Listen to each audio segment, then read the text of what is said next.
Oh.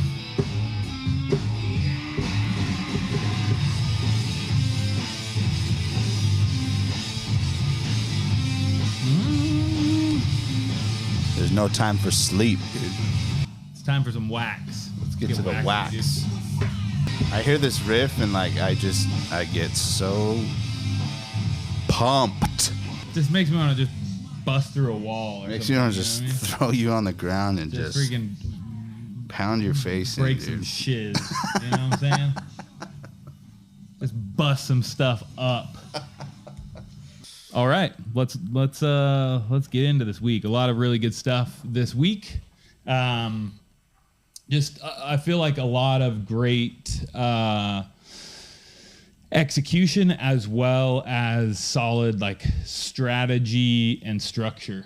So I feel like it was a grind of a week for sure, but yeah. I do feel like it was a good mix of strategy and execution. So yes, let's jump in. Sounds like a cool band name, dude. Strategy and execution. Strategy and execution. Create Forward. Exciting stuff. Create Forward. Yeah. Got the first episode out, the trailer for the Create Forward podcast. We've talked about it a little bit on here. If you haven't checked out the trailer, definitely check it out on YouTube or on your podcasting platforms. It's a podcast about creative problem solving, creative application to everyday, challenges or everyday, processes that we have that we can apply creative thinking, creative problem solving to. So I definitely would recommend checking it out and tuning in. One of the things too we did this week, we went in and Ward had asked about getting like vertical clips from each episode. Yeah. And what the cost surrounding that is. So we went in and it kind of broke down, all right, what goes into basically doing if we were to do one clip, what does that look like? Yeah. Time-wise and the process of doing that. And then just kind of did the math on that. And that was a really cool thing to do because I think a lot of times when you're doing creative work for people who aren't in that, there's a lot of educating that has to happen. Yeah. Even it's for like us, it was like just eye-opening, just kind of break it down on a clip-by-clip basis, like what would actually be the time roughly it would take to, add vertical clips and cut up these full episodes. So that was a cool I think the other side of that too is like really just trying to break down, okay, we're putting out these episodes, and the exposure of that, each of these episodes is going to go out on multiple platforms. So you have, the reach of those platforms and then that being shared out on various things. But then we broke down like, what we've been seeing on the Build Stuff Be Kind podcast and just trends with TikTok, with YouTube Shorts, with Reels, and the reach that they have, the viewership, and how quickly the scope of reach scales as we really start cranking out those clips. Yeah. Went from like, potentially averaging monthly, I think like 3,000 to 4,000 views or listens or engagements with like the full episodes in an ideal, as we ramp up to like 150,000 or something. And that's taking like the same piece of content and putting it on different platforms. Yeah. And chopping up little 15-second, 30-second, 16-second clips out of that and then averaging about 500 to 1,000 views per episode or per clip. Yeah. So it really was eye-opening to me to just see how almost break down like why producing content at scale works and why it's important, and then just got me like chomping at the bit to want to ramp up all of our content productions because it's just it's feeding that viewership, that engagement, and that reach just compounds with every micro clip Yeah. that we put out. Yeah. So next up we have rent history. Some exciting things there, and you can talk about this, Will, is really hitting that next level of automation and really streamlining these properties. I feel like it's been this like huge heavy lift to get the properties built out and furnished, all everything in there. Think about the check-in, check-out flow, all of that.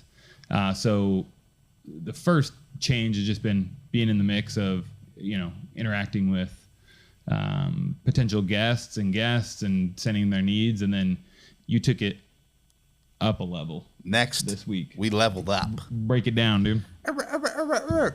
Automation station. Automation station. So we are using software called Uplisting to manage the different properties, and within Uplisting, and they actually offer this within Airbnb, but Yeah.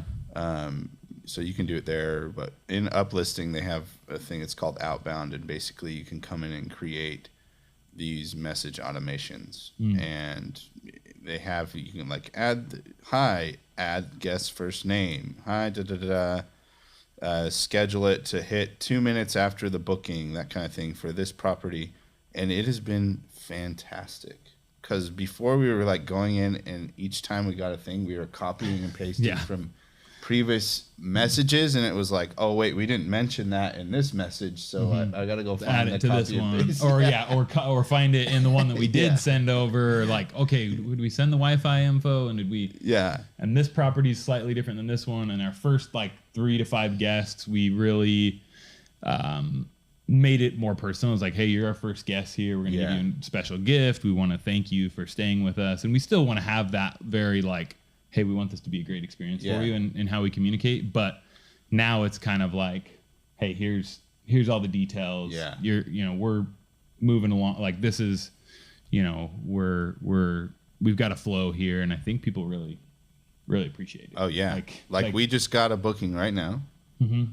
As we're sitting here. Really? Yes. There you go. And it came in, and I'll show the screen here, and 2 minutes after it came in, there's an audit message from Sean. Better believe it. Hi, Halima. Thank you for booking. My phone up here just did its thing. Yeah.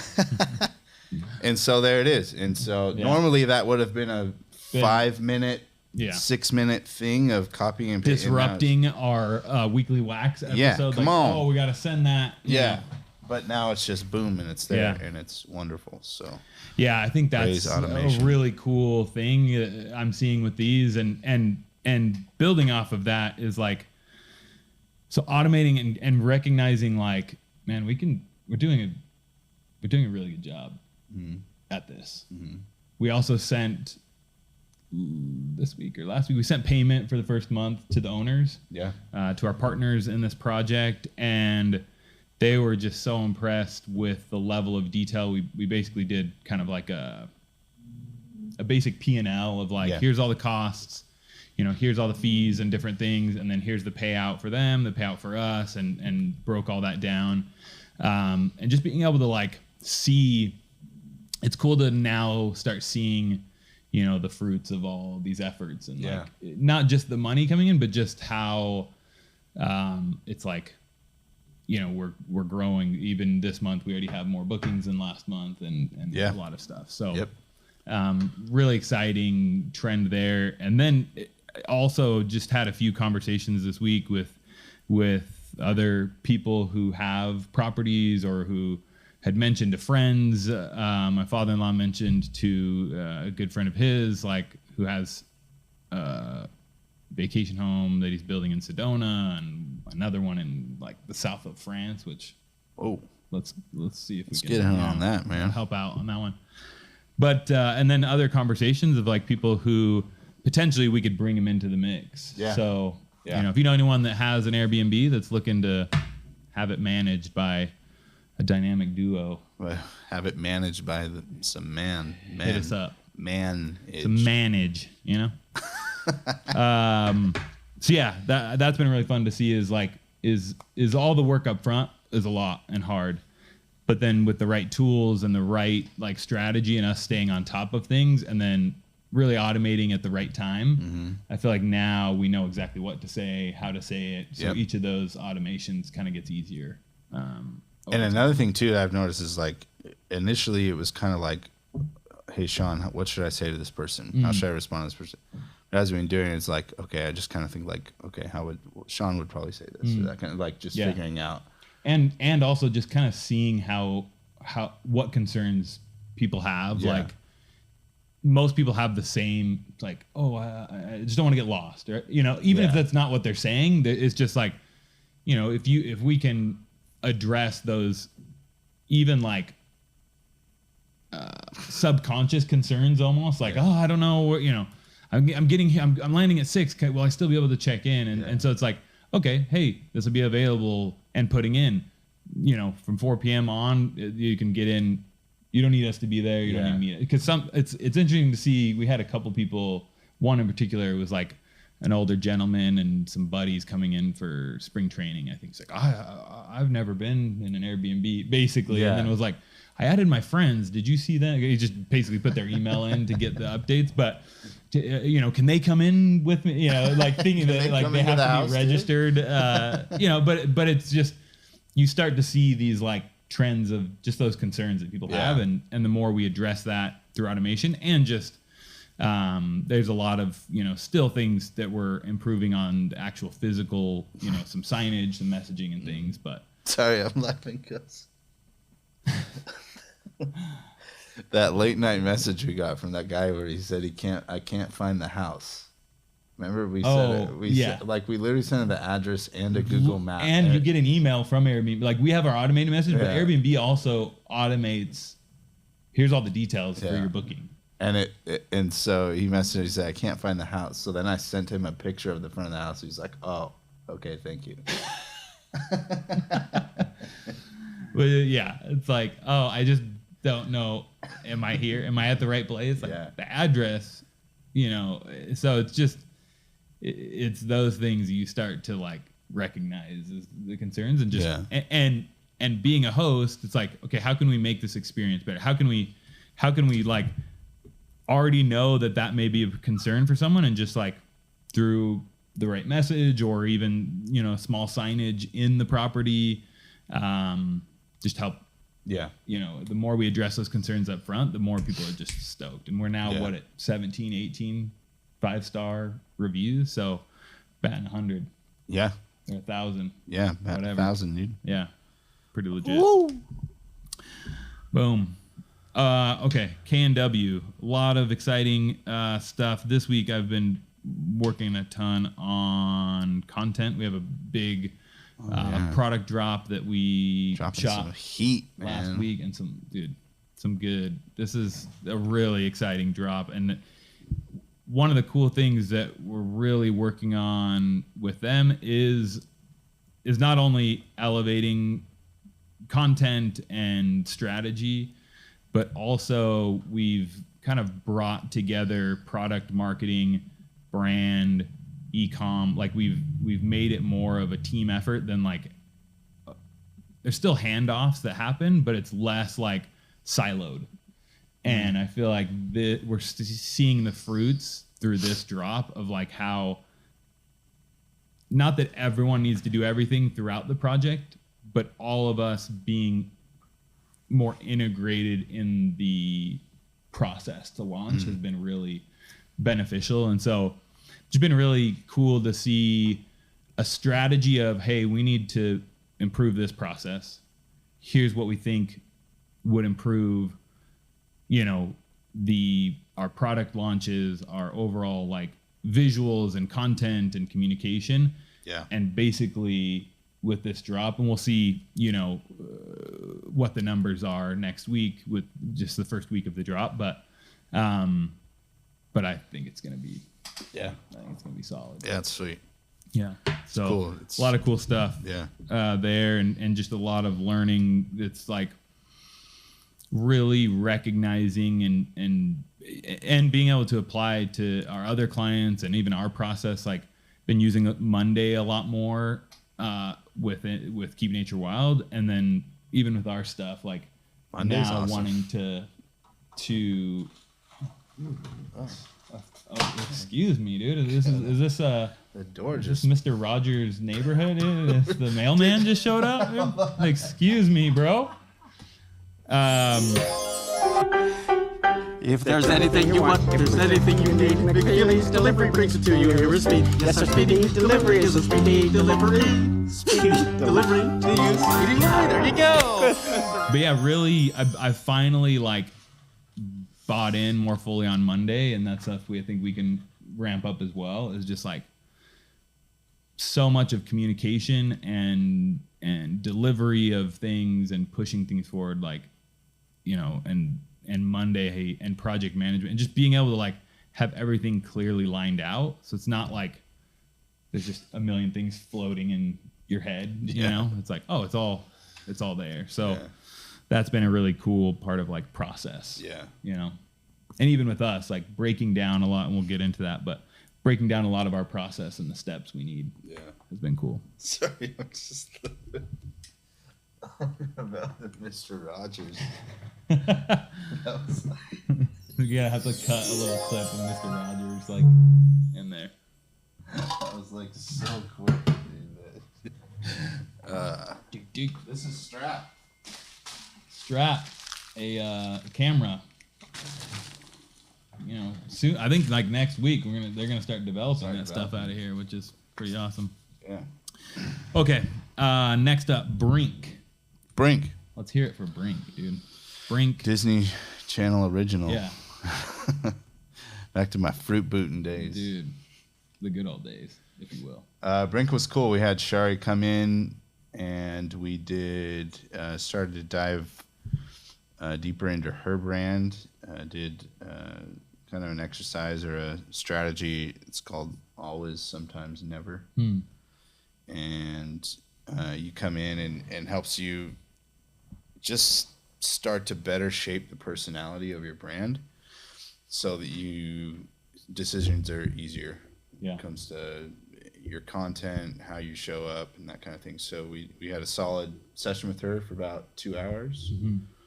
We're doing like a bundle of 4 hours of work a month with her. So just helping give her support and encouragement with what she's doing.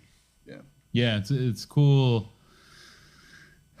I always love those brand strategy sessions. Like it's my favorite. Like just getting in front of a whiteboard. We're mapping out with her, and I said this to her, and I feel this every time we do this exercise with people. It's like equal parts strategy, brainstorming, and therapy, all kind of wrapped up into one, because it's like you're asking someone who has put, you know, their heart and soul into their brand. They're hustling, they're grinding. Shari's, you know, built this company, you know, on her own, you know, with support of friends and family for sure, and her community. But it's like, this is her thing. She's putting it out there. She's, you know, making these decisions. And I think when you're doing that, there's decisions you make that are like core to why you're doing it and the purpose and just how you function as a human.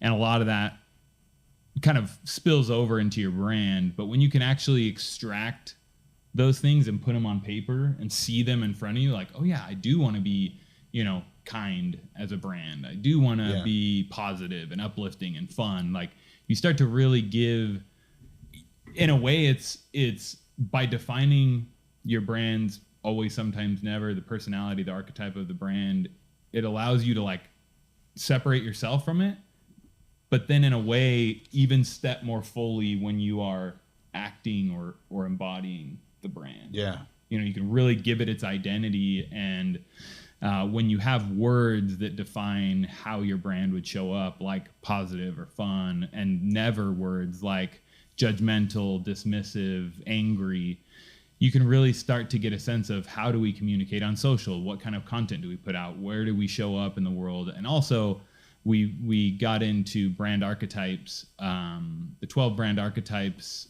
that really are kind of the mix of the emotional side of the brand, how it resonates with people, how you really connect on emotional level with people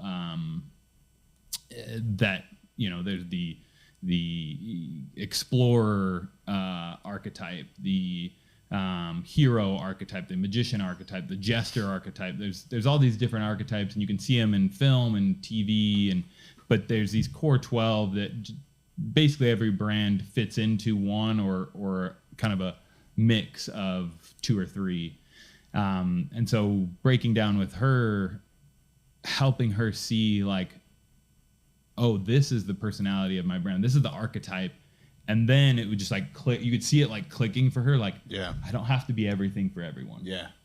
I don't have to make every product. I don't have to do everything that even some of my customers request for products or this or that, because it's like, I know my lane. I know the direction I'm going. I know like it, having a good brand strategy, clear archetype, clear direction, and who you're targeting and why really is going to help her make those big decisions going forward of like what products to release, who to hire, as well as the more obvious things like what do I post on social and how does my brand show up and what do I use, colors and styling and that sort of thing.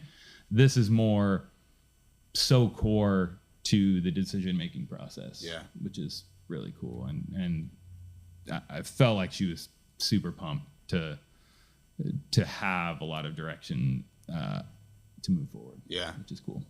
I had I had like a moment with it. So my wife Jenny and I, we have a t-shirt shop that we do that we've done we're coming up on 5 years. Yeah, and we just rebranded it and launched the rebrand. And when we first opened it, we didn't do any of that. Hold up.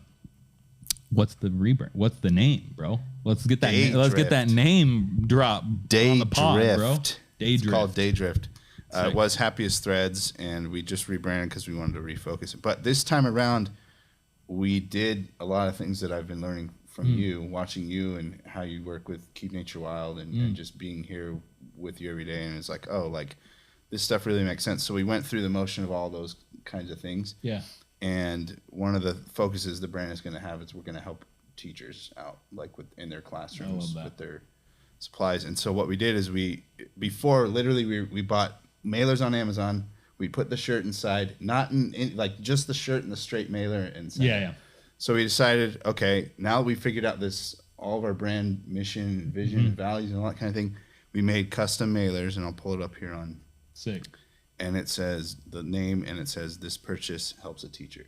And I was holding one in my hand yesterday with the shirt inside of it, and I was like, this makes me feel so happy. And I feel like when we get this, and it's just a simple thing that we had figured out and dialed in, and that this is part of the brand is now. I'm literally getting chills. And so when someone gets this, it's an experience. It's You're like, not selling a product anymore. Cool. Like I just bought something that's gonna help a teacher. Like it's like when you can make your product a story.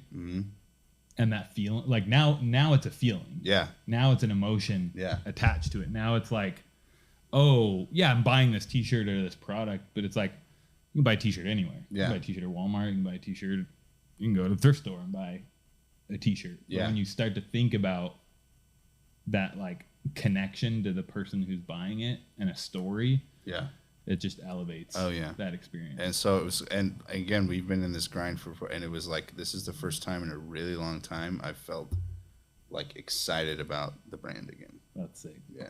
I love that. It was cool. Shout out to Daydrift. Check it out. Shout out to rebrand. Sick. Okay. Honeyhaus strategy. We had a blitz yesterday. Speaking of blitz, we got a Nintendo 64 in there. We got to set that sucker up. Bro. Play some NFL blitz. Right. We do. We need to do that. I think we had scheduled like a 2-hour block of time to talk about, I don't even know what, but then we just got into, that's where we hashed out a lot of this Crate Forward stuff, but then we shifted to, it was like just executing and how to grow certain parts of the business. Growth plan. Plan. That's what you kind of call it. That's right. Monday. The growth plan. I'll let you start. What were some key takeaways that you felt? Yeah, it was like, what are the things we're doing right now? Okay, how can we take what we're doing right now and basically double or triple, I think, like the revenue or the work that we're doing in that area? Because we're already, okay, we figured out we're pretty good at putting together a podcast. Yeah. And so how can we take that, and now we have 2 people we're doing that for.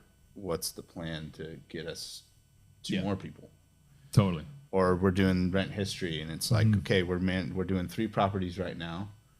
How can we do 10 properties? Yeah. And what's the way that we can get there? So it was just awesome to see. Like, what's the word I'm looking for? Like a clearer path.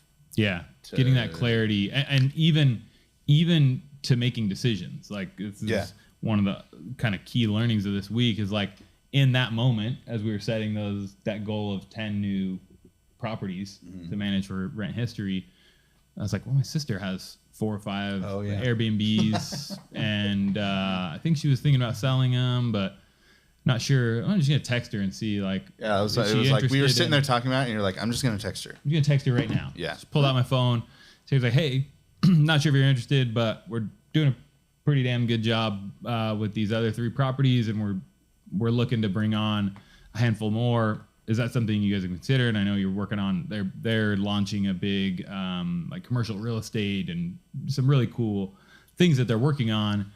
And she texted me back almost instantly. It was like, oh my gosh, literally yesterday I was telling my brother-in-law, her husband, like, hey, we need to like prioritize the growth in this bigger thing that we're doing, and we should probably hire a management company for Airbnbs because it just doesn't make sense for our time and this and that. It was just like, dang. So learning for me is just like, 1 is putting a plan in place and what that unlocks, and 2, just asking.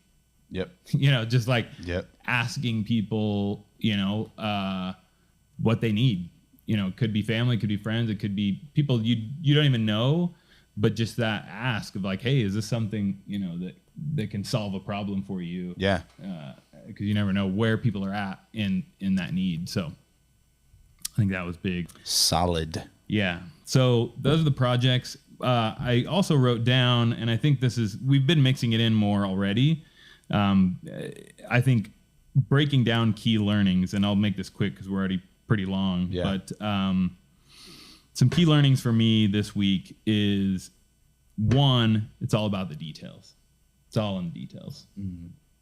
Seeing the execution of this product drop for Keep Nature Wild, the decisions along the way of, the photography, the copy, the creative, like just going through the motions and getting it live.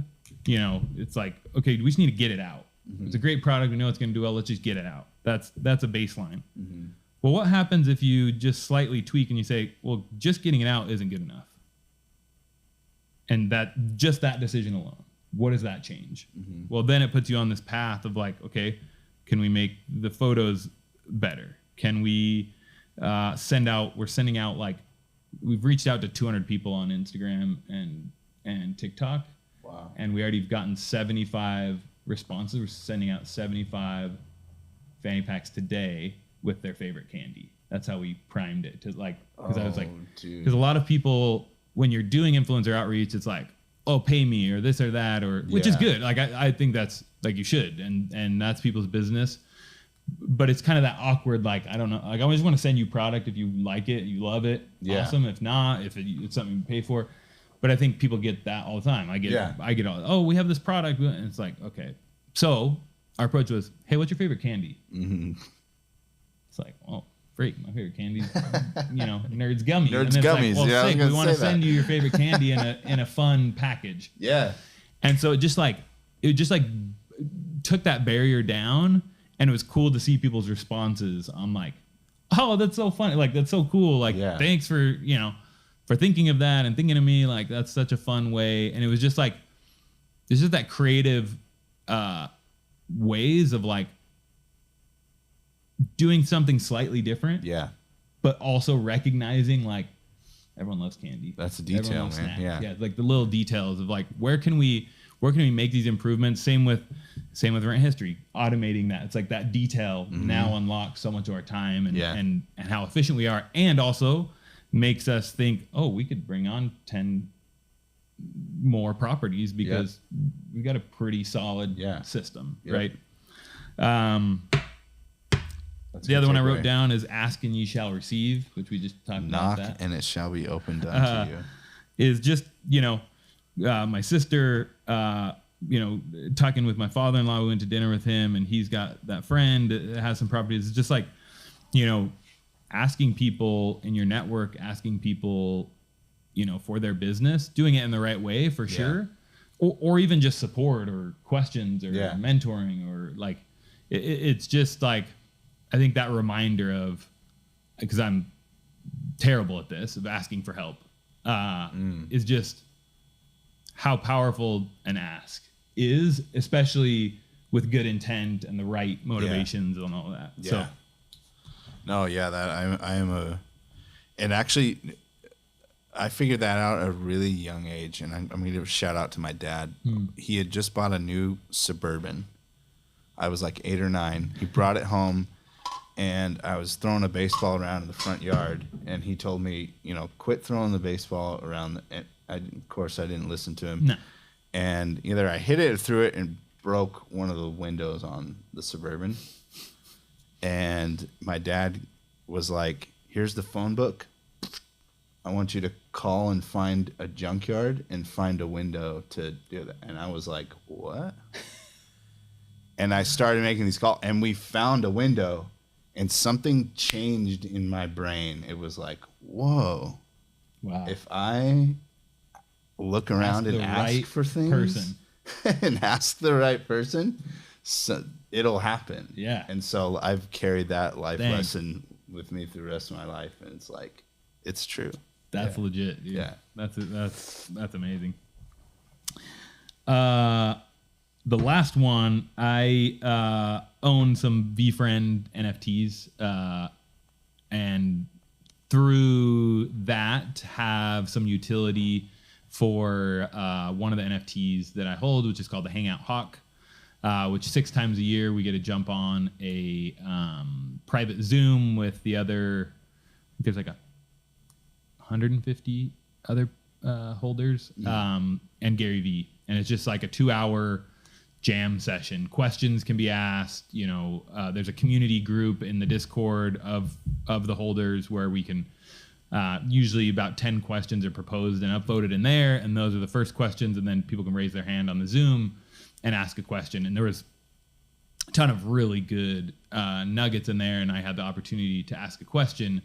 And the question I asked Gary was, and I think they'll send us the video so we could maybe even chop it up and throw it in here, was how do you, we have all these projects, we have things that are starting to turn the corner. We have, a lot of opportunities with the podcast is growing with, all these various projects. Like, how do we scale resources when we don't necessarily have the cash flow to go hire a bunch of people out the gate? And he he knew the answer before. I feel like it's always with him. It's like the dude is on like another level of just like in tune. He's like, family. I was like, what?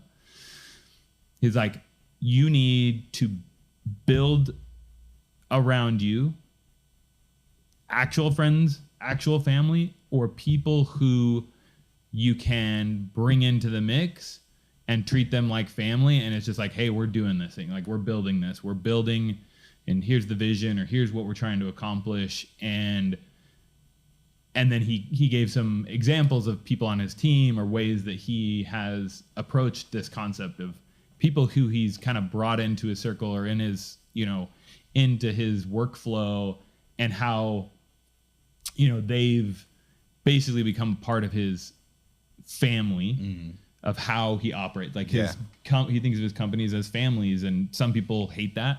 Some people are like, it's his family. You're gonna treat your people like shit, and you're gonna ask for stuff that you shouldn't, and there's not gonna be boundaries. But I think his approach is different, and then it's like, who's the most important? Family. And if you make your team and employees feel that way, you know, if you use the positive sides of treating your team like a family, like it can be a huge thing. And just that, like, it just made me start thinking of people or interns or people that we could potentially bring on as support who are maybe not the exact skill that we're needing today, but who could add support, who could just be like, you know, like, you got to move, you call it family. They're not professional movers, but they're going to freaking lend a hand. Sometimes that's to your benefit. Sometimes that's to your detriment. Right. Yeah. But don't call me if you're moving. Yeah, no, don't call me either. I don't have a truck. But for me, what it like helped me realize of like scaling and growing as things are starting to happen is like relationships, making those connections, like treating people like family regardless of who they are, because that could either be a resource for what we're building, or it's just a way of thinking about relationships that I think was the most compelling to me of like how when you're scaling, it's like, oh, I need money to go hire, and we got to hire someone who's great. And some people, this doesn't work for them, but I think for how, you know, I operate, I think, and we operate, I think it really makes sense to think about as these things are starting to build momentum, you know, who do we know? Yeah. Who is in our network that's even willing to put in a couple hours of support on something, or like, and that could be an evolution rather than needing to be. Oftentimes I get into like, oh, it's got to be the perfect solution, or it's got to be the perfect person, and it could just be someone who's like, hey, could you come turn the camera on for a podcast? You know, for that need. Yeah. So, yeah. Good takeaway, man. Yeah. Yeah, that's. It was good. It was a grind of a week, but it was a good week. Good week. That's good stuff. All right. That was a long one. That's the longest to date, but hopefully I'm done doing this. That's too long. Hopefully a lot of good nuggets you can take away and apply and message us. It's been cool getting messages from friends and family and people that have been consuming this and reaching out. You know, this is fun to do, and we'll hopefully keep it shorter, but also trying to really come at it with like, how can we start to also inject a lot of value? Here's what we're doing, but also here's what we're learning as we go. Sure. Sweet. Have a good week. Yes, sir.